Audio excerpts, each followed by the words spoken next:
মামা ভালো আছেন? জি ভালো আছি। আচ্ছা এখানে এগুলি কি গাছ দিছে তা? উস গাছ না? উস উস উস গাছ। আচ্ছা এইগুলি গরু খায় কেমন?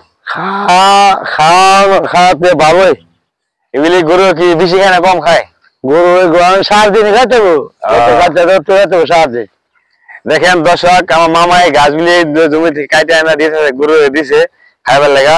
দেখেন গরুগুলি মানে কিভাবে যে লাফায় খাইতেছে, কার আগে কে খাইবে। এই গরুগুলি আপনার মনে করেন খাওয়ার জন্য তারা খুব বেহুশ হয়ে গেছে। দেখেন মামা, এই গরু কি সবসময় ঘাস খেতে খায়? সবসময় গাছ খাইতে হয়।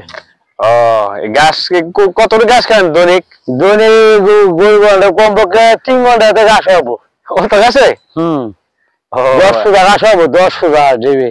আচ্ছা এই ঘাস কি কাটতে কি সহজ নাকি কঠিন? গাছ গান কাটতে সহজ, কঠিন হিসাবে ধানের মতো ধান উড়াবে বাড়ি উজুন। আচ্ছা এত 4 ফুটা 3 ফুটা এত ওজন তাই উজুন হলো। এটা এটা মানে পানির মতো গাছটা, গাছ। আচ্ছা আচ্ছা, আসলে দর্শক এখন হলো শীতকাল, আসলে গাছগুলি শীতের সময় বেশি হয়, ফলন বেশি দেয়। আপনারা যারা গরু লালন পালন করেন তারা এই গাছগুলি চাষ করবেন।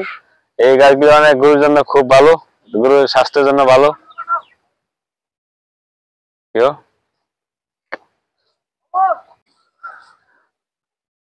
বাছুর তার মার কাছ থেকে দুধ খাচ্ছে। দেখেন আসলে এটা একটা ষাঁড় বাচ্চা। আমার এই গাভীটা বাচ্চা দিয়েছিল আজকে থেকে প্রায় 20-25 দিন আগে, 15-20 দিন আগে আর কি। আসলে গাভীর মুখে দিলে ঘাস দুধ পাবে 12 মাস, এই কথাটা চিরন্তন সত্য।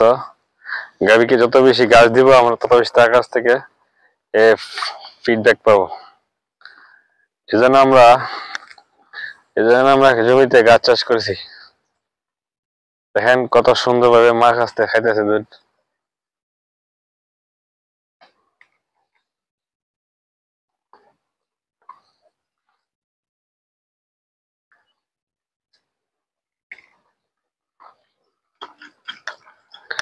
এই যে আমার গরুগুলি, যেটা একটা বাচ্চা।